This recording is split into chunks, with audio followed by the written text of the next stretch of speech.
one of those quarterbacks that will be taken in the first round, Cam Ward. What kind of player can Cam Ward become? He can become Patrick Mahomes. I feel very strongly about this. My esteemed colleague Louis Riddick made the comparison, and I can't believe more people aren't making it, frankly. Look at this play to Riley Williams. He gets knocked down.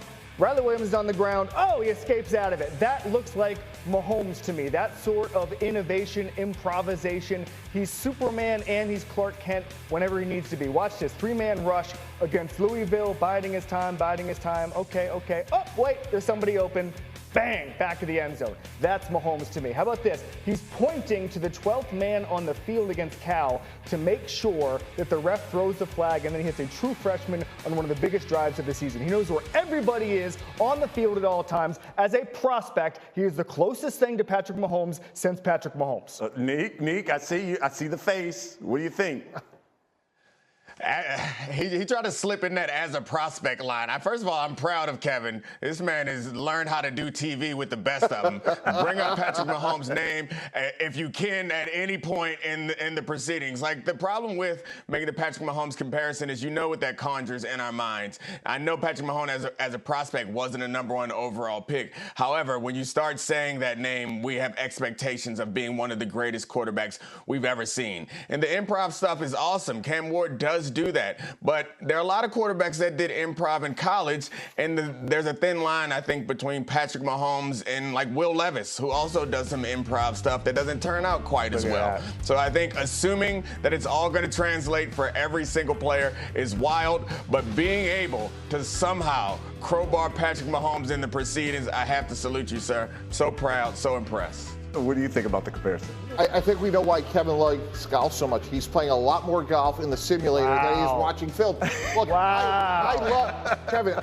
I think Cam Ward's going to be really good. But to say he's Patrick Mahomes, who may go down arguably as one of the 2 or 3 best quarterbacks of all time, that is more than a heavy lift. The league had John Ross ahead of Patrick Mahomes and Corey Davis and Solomon Thomas. The league did not see Patrick Mahomes coming. You have to do some projection here, and what I've seen on a per-snap basis is someone who plays the very same way, who all of his flaws are through, understanding the defense's limitations, trying to play hero ball. He has Mahomes' flaws, and he has Mahomes' flash. And I think that's important in context. Right. When he's a Titan, though, and Brian Callahan wants him to paint by the numbers and stay within it, he'll be successful just doing that. He doesn't have to be Superman. In fact, that was really one of the problems with Will Levis. Will Levis was trying to force some of the things that you just shown. And I think one of the things that I love about Cam Ward is he has great fundamentals, but his ceiling is really good. Is he an all-time great? My gosh, that's a heavy lift. The difference is Ward will try to do the stuff Levis did last year, but he'll be good at it. He won't be the worst quarterback in the league at it. Levis was doing crazy stuff. Ward will actually score touchdowns in those spots. I see you, Nick. Go ahead. I mean, I think that Kevin's in a great position, because if he doesn't turn out to be Patrick Mahomes next year, he's going to say, well, Patrick Mahomes came into a 13-3 team with Tyreek Hill and Travis Kelce. And then he's going to say that it's all everyone else's fault and he was right all along. So I think it's a smart move that he's doing. I know that we're supposed to be evaluating Cam Ward, but I'm evaluating Kevin right now, and he is, man, you are turning into a hell of a TV gas bag, man. Magnificent. Does he have to disclose like where he went to school and all? I'm an unbiased University of Miami graduate. It's entirely fine. Now the truth comes out. Listen, no one hates watching Miami more than me over the past 2 decades, okay? I'm not a homer. I love it. But when I watch him, I think maybe he can do what Steve McNair did when he first came to the Titans. That's more of what I see with Cam Ward. He has that ability. Again, he's just not as thick. Like Steve McNair was a big, rugged guy. Cam Ward's not as big. Now, Cam Ward is a good-sized NFL quarterback. To me, he looks a little bit like Jalen Hurts, and he'll get bigger and stronger. And I think one of the places he has Hall of Fame type ability is his character and work ethic in terms of where he started to where he is today. Well, the organization needs some punch. They've been irrelevant for the past few years. All right, come. Slammer is up next. I lost about 40 pounds, and I was doing real good. Slammer is and I next. just got into a deal where I just started going and eating. Slammer is next. Like late with cereal. Okay. And it just caught up with me again. Yeah. Okay. So Slammer, are you there? A little bit low. It's 13.2. Looks like your iron might be low. What color is your bowel movement? Normal. What's normal? Brown. Okay. Yeah. Nothing I that. think we've unfortunately tuned into a colonoscopy live on the air there. We'll take a short break here. Oh my God. Let me tell you, you get all kinds on the Paul Feinbaum Oh my show. God. I go on the Feinbaum show. I didn't know you were supposed to do that. Yes. You know where my mind goes? What is going to be the sponsor of the Paul Feinbaum?